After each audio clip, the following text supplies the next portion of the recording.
Assalamualaikum warahmatullahi wabarakatuh. Apa kabar anak-anak? Mari kita mulai pembelajaran PABP dengan membaca doa terlebih dahulu. Berdoa dimulai. Selesai, mari mengingat kembali. Masih ingatkah kalian nama surat ke-109 dalam Al-Quran? Apa itu surat Makkiyah? Surat apakah yang letaknya dalam Al-Quran antara surat Al-Kautsar dan An-Nasr? Ya, itu surat Al-Kafirun ayat 1-6.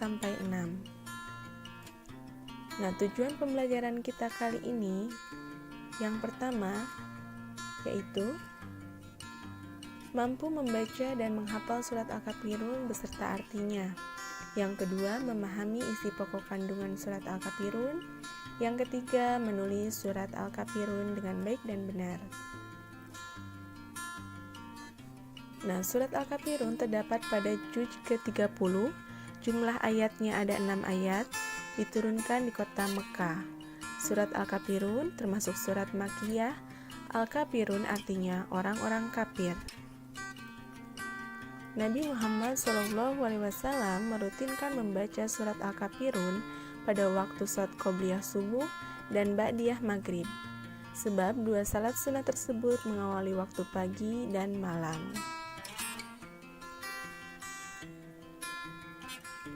Nah, sekarang ikuti bacaan surat Al-Kafirun berikut beserta artinya, lalu hafalkan ya. Bismillahirrahmanirrahim. Dengan menyebut nama Allah yang Maha Pemurah lagi Maha Penyayang. Qul ya ayyuhal kafirun. Katakanlah, hai orang-orang kafir. La a'budu ma ta'budun. Aku tidak akan menyembah apa yang kamu sembah. Wala antum abiduna ma a'bud. Dan kamu bukan penyembah Tuhan yang aku sembah. Wala ana abidum ma abattum. Dan aku tidak pernah menjadi penyembah apa yang kamu sembah. Wala antum abiduna ma a'bud. Dan kamu tidak pernah pula menjadi penyembah Tuhan yang aku sembah. Lakum dinukum waliyadin. Untukmulah agamamu dan untukkulah agamaku. Isi kandungan surat Al-Kafirun. Yang pertama, Nabi Muhammad SAW menyampaikan bahwa Tuhan yang disembahnya dan umatnya, yaitu kita, bukanlah apa yang disembah oleh orang-orang kafir. Kewajiban kita kepada Allah yaitu kita harus beribadah kepada Allah dan tidak boleh beribadah kepada selainnya. Tidak boleh beribadah kepada selain Allah. Kemudian yang ketiga, perbedaan adalah suatu keniscayaan ya. Banyak sekali perbedaan dalam kehidupan kita sehari-hari. Kita dianjurkan untuk bertoleransi, tapi bukan dalam hal keyakinan. Bertoleransilah hanya pada yang berhubungan dengan sosial saja, dalam wujud menghormati dan menghargai. Toleransi itu apa sih, Bu? Kok kita disuruh bertoleransi? Nah, toleransi artinya tidak boleh memaksakan kehendak, apalagi masalah keyakinan. Nah, lihat gambar yang pertama. Jika dilihat dari pakaian yang mereka kenakan, terlihat bahwa kedua orang tersebut memiliki keyakinan yang berbeda. Nah, di situ ada seorang wanita yang menggunakan kerudung dan seorang pria yang mengenakan jubah seperti itu. Dilihatnya itu berarti beragama Nasrani. Nah, beliau seorang paus dan di situ gambarnya sedang bersalaman. Dalam keyakinan kita antara laki-laki dan perempuan yang berlawanan jenis ya, nah itu tidak boleh bersalaman karena bukan mahram. Nah, kemudian kalau misalkan kita bersalaman sambil mengucapkan selamat hari raya, apakah itu boleh? Tuh, saya memiliki teman saya tuh sudah dekat, kami sering bersama-sama dan kita bisa bekerja bersama gitu ya, dan dia orangnya baik. Nah, bolehkah kita mengucapkan selamat hari raya kepadanya? Maka sesuai dengan keyakinan Islam, maka itu tidak boleh. Kenapa tidak boleh gitu? Karena kalau kita mengucapkannya berarti kita mengakui bahwa dia berhari raya dan ada hari raya lain selain hari raya kita gitu ya.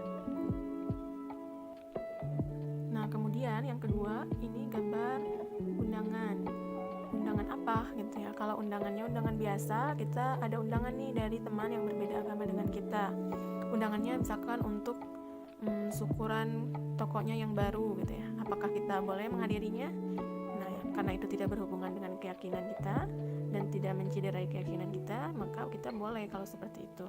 Tapi jika undangannya yaitu undangan yang isinya itu mengajak merayakan hari raya bersama, atau misalkan undangan datang ke rumah untuk merayakan hari raya, untuk merayakan tahun barunya gitu. Nah, maka itu sudah merupakan masalah keyakinan, maka kita tidak boleh datang. Atau kalaupun kita mau memenuhi undangannya, datanglah di hari yang lain gitu, yang bukan hari rayanya. Nah, kemudian gambar yang ketiga, nah tentu kita sering melihat. Nah, ada yang sudah tahu gak? Nah, itu adalah ornamen-ornamen atau aksesoris yang sering dipergunakan oleh umat-umat Nasrani, orang-orang Nasrani ketika merayakan hari rayanya. Ada kaos kaki, ya, kemudian pohon cemara seperti itu. Nah, itu berhubungan dengan keyakinan gitu.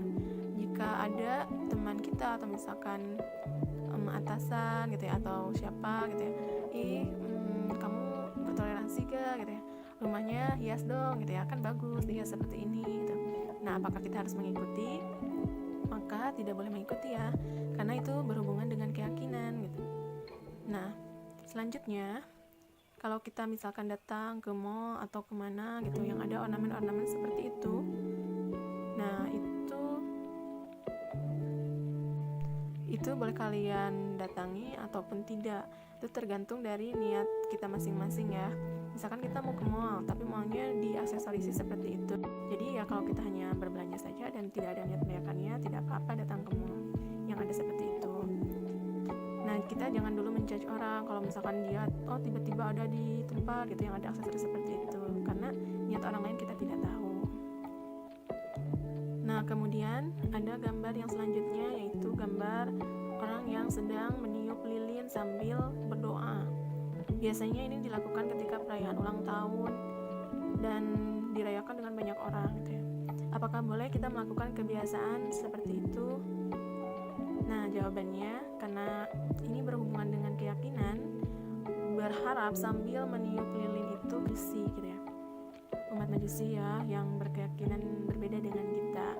Nah, kita jangan mengikuti karena kan bukan keyakinan kita. Kalaupun kita mau merayakan ulang tahun, maka rayakanlah ulang tahunnya dengan cara bersyukur. Kita boleh mengundang teman-teman, saudara gitu, tapi untuk bersyukur, tidak sambil berharap sambil meniup lilin gitu, dan yakin bahwa doa kita akan dikabulkan ketika meniup lilin sambil berharap. Nah, itu yang tidak bolehnya. Nah, kemudian menggunakan topi yang berbentuk kerucut seperti itu juga kepercayaan umat lain. Nah, itu topi Santa walaupun tidak berwarna merah, jadi sebaiknya jangan digunakan. Seperti itu ya. Nah, gambar selanjutnya, Happy New Year. Ya, selamat tahun baru. Tahun baru penuh dengan kebahagiaan, kemudian menyalakan petasan atau dengan menyalakan kembang api yang banyak gitu sambil meniup trompet. Itu kebiasaan siapa meniup trompet? Nah, itu kebiasaan umat agama lain ya. Nah, kalau kita mau merayakan tahun baru, rayakanlah tahun baru Islam. Itu merupakan bentuk-bentuk toleransi yang biasanya suka dipertanyakan oleh orang gitu ya.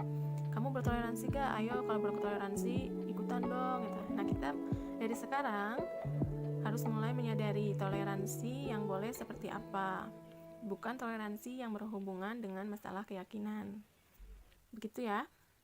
Selanjutnya, toleransi yang pada tempatnya itu yang seperti apa, toleransi yang benar itu seperti apa gitu.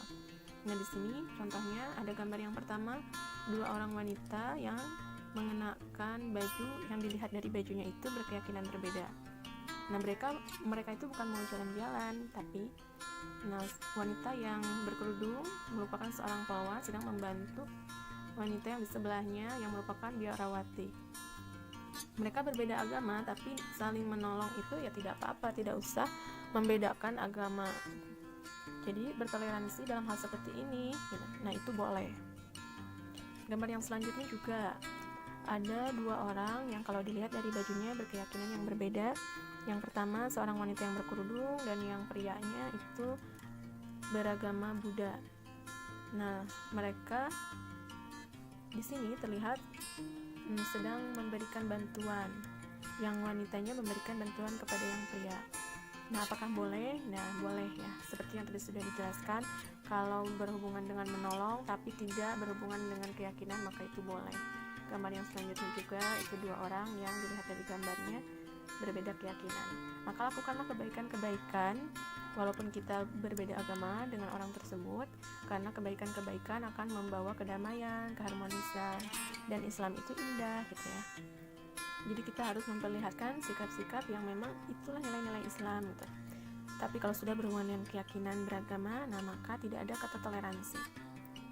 Untuk selanjutnya, ayah berarti menuliskan ayat-ayat yang ada dalam surah Al-Kafirun. Nah, itu bisa kalian lakukan di buku paket halaman 5 bagi yang sudah memiliki bukunya. Yang belum, nah ini dia ayat-ayat surat Al-Kafirun. Nah, salinlah dengan sangat baik, dengan bagus. Nah, sesuai dengan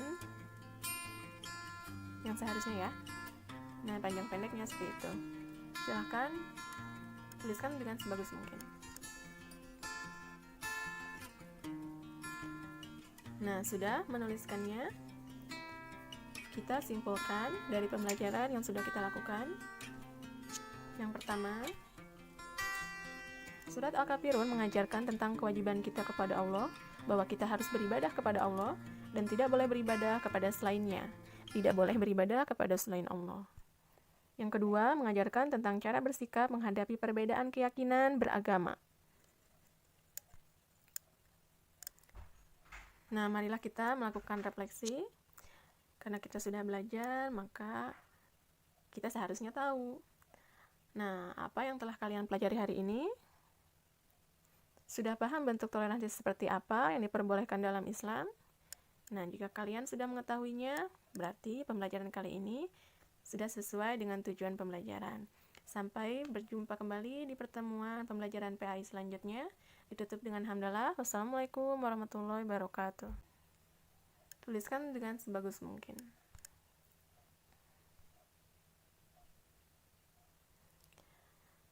Nah, sudah menuliskannya. Kita simpulkan dari pembelajaran yang sudah kita lakukan. Yang pertama, surat Al-Kafirun mengajarkan tentang kewajiban kita kepada Allah, bahwa kita harus beribadah kepada Allah dan tidak boleh beribadah kepada selainnya. Tidak boleh beribadah kepada selain Allah. Yang kedua, mengajarkan tentang cara bersikap menghadapi perbedaan keyakinan beragama.